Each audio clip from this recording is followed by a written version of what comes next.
नमस्कार, बहुत बहुत स्वागत है आपका आनंद टीवी पर। मैं हूं आपके साथ पारुल। छत्तीसगढ़ की बात, हमारा विशेष बुलेटिन देख रहे हैं आप और करेंगे खबरों की शुरुआत राजधानी रायपुर से। खबर आपको बता दें, राजधानी में कांग्रेस का संभागीय सम्मेलन, जहां प्रदेश प्रभारी कुमारी शैलजा, सीएम भूपेश बघेल मौजूद हैं। पीसीसी सचिव मोहन मरकाम समेत तमाम नेताओं की मौजूदगी है। विधानसभा चुनाव की तैयारियों पर सम्मेलन में चर्चा हो रही है। आपको बता दें, बस्तर, बिलासपुर, दुर्ग के बाद रायपुर संभाग में यह आयोजन हुआ है।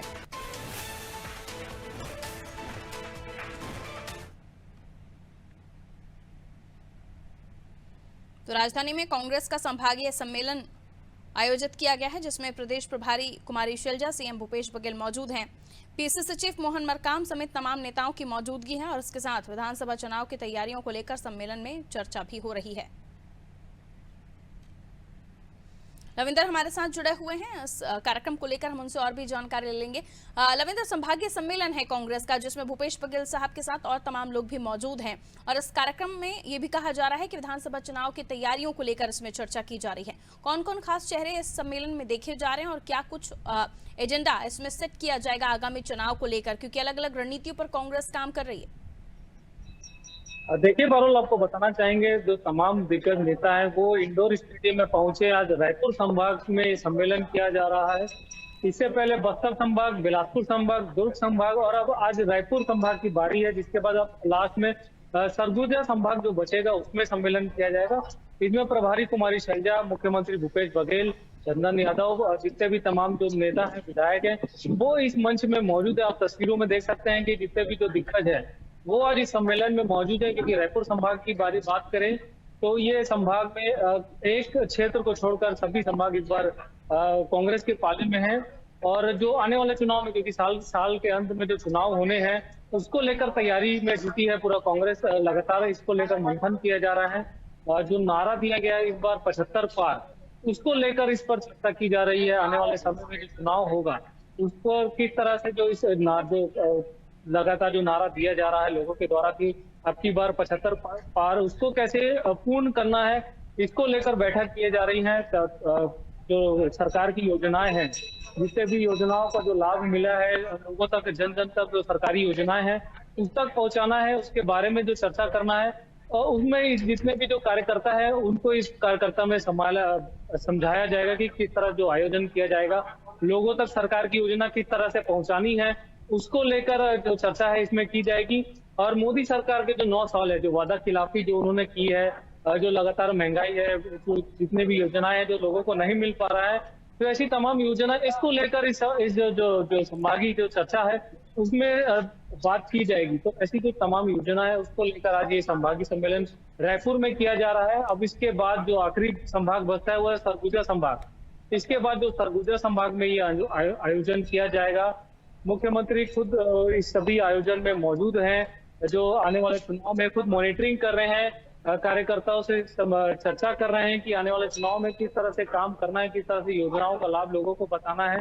तो जो ऐसी तमाम चीजें हैं वो मुख्यमंत्री भूपेश बघेल इसमें खुद आगे बढ़ के इसमें हिस्सा ले रहे हैं।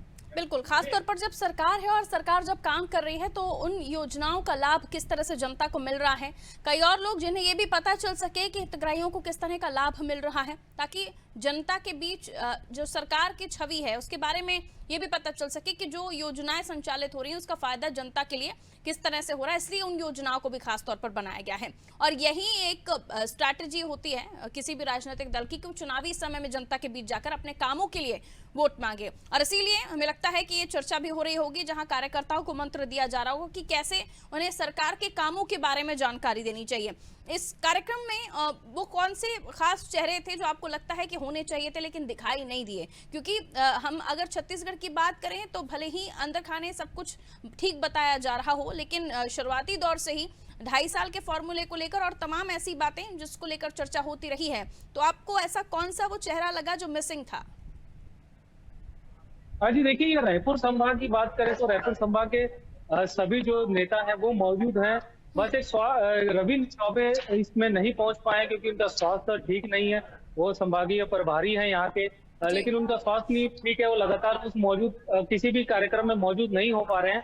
बाकी जितने भी जो चेहरे हैं, महापौर कहें या फिर जितने भी विधायक हैं, वो सब इस कार्यक्रम में मौजूद हैं। जितने विधायक हैं, जितने पार्षद हैं, वो इस कार्यक्रम में मौजूद है, क्योंकि इस रायपुर संभाग की बैठक है, जितने भी बिल्कुल। पदाधिकारी है वो सब मौजूद हैं।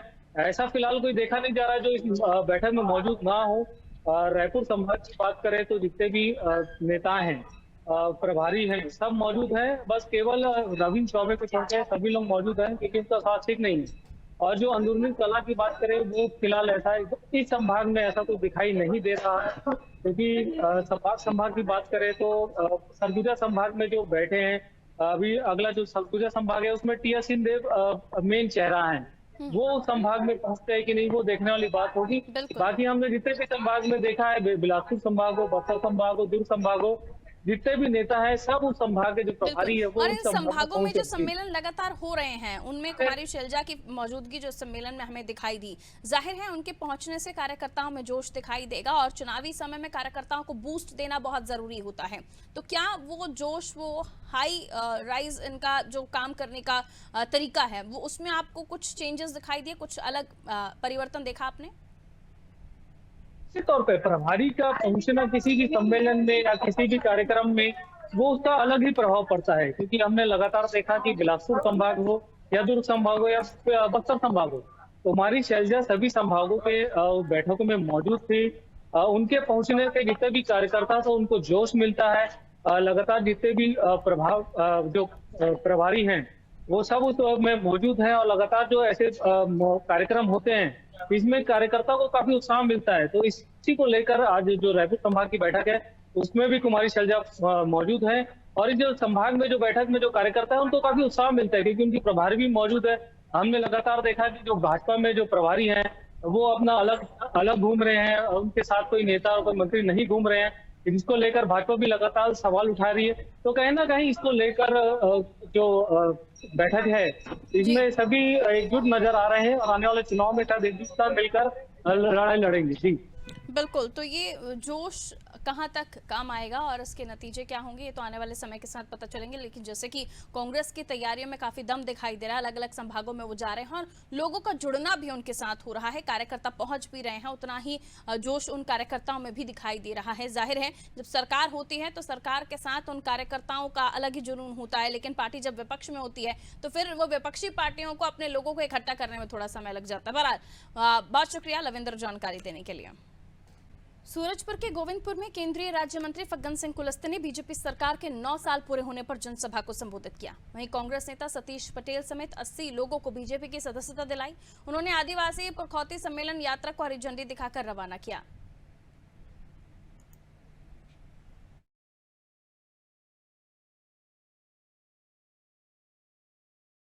इन कार्यक्रमों में जो सरकार ने किया है गरीब कल्याण की योजनाओं को, और उसके बहुत सारे उदाहरण हमारे वक्ताओं ने भी दिया है, संख्या भी दिया है। और इसलिए भारतीय जनता पार्टी ने जो कहा, एक काम जनमानस के लिए काम करने का जो निर्णय और संकल्प लिया है उसको पूरा करने का हमारा ये जो उद्देश्य है, उसमें से कनेक्टिविटी, एयरपोर्ट, हमारे शिपिंग, पानी, बिजली, गरीब का घर, अनेक ऐसे महत्वपूर्ण योजनाओं को हमने पूरा किया, और उसका गैस का सिलेंडर। और आज देखते होंगे हमने जितने भी ऐसे क्षेत्र हैं उन क्षेत्रों में हमने उसको आगे पहुंचाने का एक प्रयास, संकल्प किया गया है।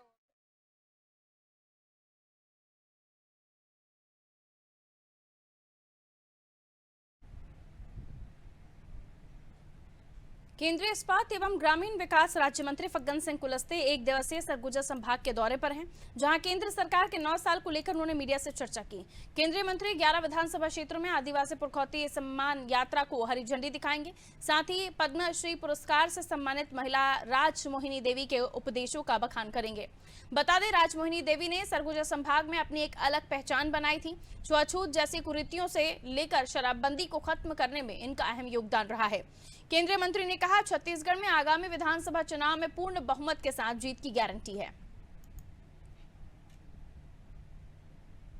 जनता पार्टी का नरेंद्र मोदी जी के 9 साल का कार्यकाल हमने पूरा किया है बहुत सफलतापूर्वक।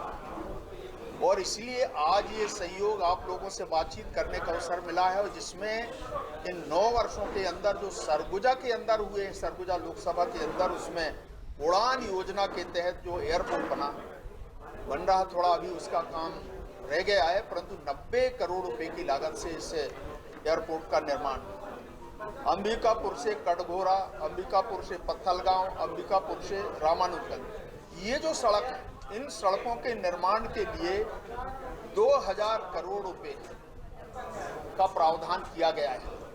ये केंद्र सरकार के हमारे नीतीश जी ने प्रोविजन किया है।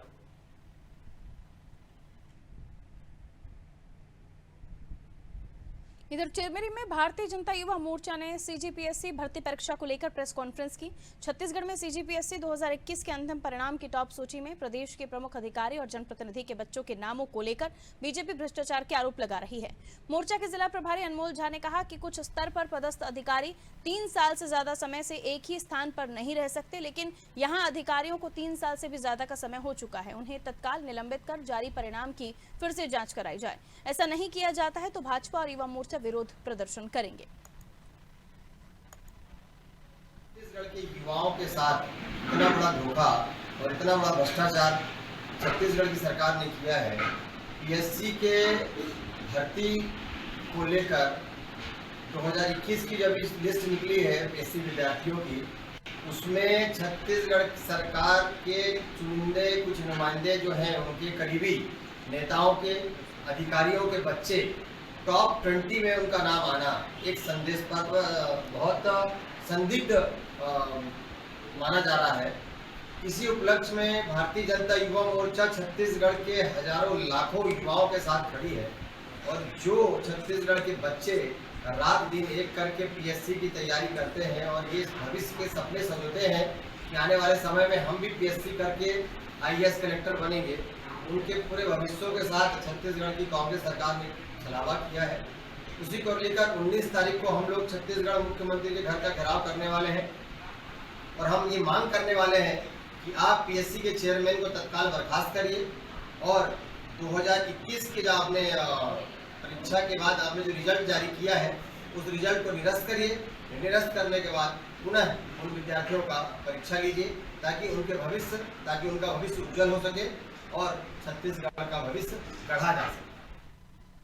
सीएम भूपेश बघेल की घोषणा के बाद अब देवरबीजा में नवीन महाविद्यालय की प्रशासनिक स्वीकृति मिली है, जिससे जनप्रतिनिधि और छात्र छात्राओं में खासा उत्साह नजर आया। आपको बता दें, लंबे अरसे से मांग के बाद जिले के देवभूमि ग्राम देवरबीजा को महाविद्यालय प्रारंभ करने की स्वीकृति मिली। कॉलेज के लिए उच्च शिक्षा विभाग के जरिए सेटअप की स्वीकृति जारी की गई है। जिला पंचायत सदस्य ने बताया कि क्षेत्र की पुरानी मांग अब पूरी होगी। क्षेत्र के बच्चों को अब परेशानियों का सामना नहीं करना पड़ेगा। कि हमारे जो ग्राम देवरबीजा में अभी जो हमें नया सौगात मिला है महाविद्यालय खुलने के लिए, तो जिस टाइप के हम लोग हैं, हम लड़कियां हैं, गांव की लड़कियां हैं हम लोग, तो गांव स्तर में ये पाया जाता है कि लड़कियां न्यूनतम मतलब गांव में शिक्षा 12वीं तक लेती हैं। उसके बाद कई लड़कियां ऐसी हो पाती हैं कि गांव में हम लोग का कॉलेज नहीं है तो वहाँ पढ़ाई बंद किया जाता है। लेकिन अब जब देवरबीजा में कॉलेज खुलने जा रहा है तो उन लड़कियों को ये फ़ायदा होगा कि वो गांव में ही महाविद्यालय की शिक्षा ले पाएंगी, जैसे कि बीए, बीकॉम, बीएससी है, वो कोर्स ग्रेजुएशन कर पाएंगी। और हम लोग जो लड़कियां हैं उसे बस में आने जाने में काफ़ी असुविधा होती थी, तो वो हमें काफ़ी हद तक राहत मिल पाएगा और हम बेमेतरा से देवरबीजा तक ही सीमित रह पाएंगे, अच्छे से अच्छी शिक्षा ग्रहण कर पाएंगे। आदरणीय भूपेश बघेल की सरकार में कांग्रेस के नेतृत्व में जो विकास की गंगा बह रही है, उसका एक छोटा सा उदाहरण है। हमारा एक छोटा सा गांव है ग्राम देवरबीजा, वहाँ पर महाविद्यालय खुलना ये हमारे विकास पुरुष आदरणीय आशीष छाबड़ा जी का सोच है, हमारे कृषि मंत्री श्री रविंद्र चौबे जी की सोच है, हमारे गृह मंत्री श्री ताम्रध्वज साहू जी की सोच है, और हमारे सरकार के मुखिया आदरणीय भूपेश बघेल जी का सोच है कि छोटे स्तर में, गांव स्तर में बच्चों को अच्छी शिक्षा प्राप्त हो, बेहतर शिक्षा प्राप्त हो और गांव के बच्चे पढ़ लिख कर अपने आप को काबिल बनाएं। इस दिशा में एक बहुत ही सुंदर और अच्छा प्रयास है।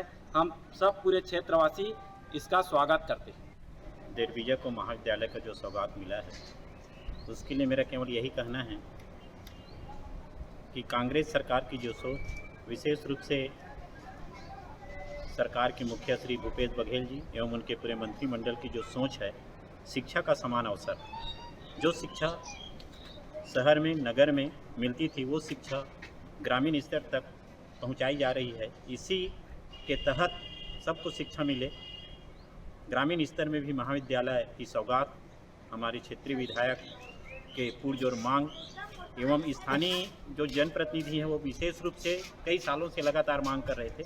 विशेष रूप से हम लोग सरपंच थे, जनपद थे, तब भी मांग कर रहे थे, लेकिन भाजपा की सरकार थी तो उस समय ये सोच नहीं थी कि ग्रामीण क्षेत्र में भी महाविद्यालय दिया जाए।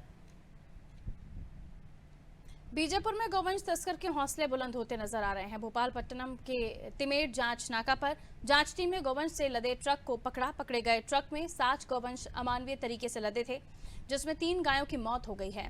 पूरे मामले में प्रशासन ने संज्ञान नहीं लिया। इसको लेकर ग्रामीणों में नाराजगी देखने को मिल रही है। तो गाय यहाँ बरामद हुई है, जैसे मीडिया कर्मी और जो सूचना मिला उसके आधार पे प्रशासन टीम आई, पुलिस भी आई और जो मौके से 60 जानवर प्राप्त हुए, जिनमें से 2 तो मृत हो चुके थे और एक बुरी हालत में था, उसका भी डेथ हो चुका था। तो अभी जो बाकी बची गायों को गौठान में, तिमेर के गौठान में शिफ्ट करा दिए गए। और जो ट्रक जो पकड़ा गया उस पर क्या कार्रवाई की जाएगी? हाँ, जो ट्रक है उसमें ड्राइवर और उसका कंडक्टर कोई मौके में मिले नहीं, तो ट्रक को जब्त कर थाना भोपालपट्टनम में जब्त किया गया है और पतासाजी की जा रही है कि ट्रक किसका है। उसके बाद आगे की कार्रवाई पुलिस विभाग वाले करेंगे। और इसी के साथ बुलेटिन में फिलहाल के लिए इतना ही, और खबरों के लिए आप देखते रहिए अनादि टीवी। नमस्कार।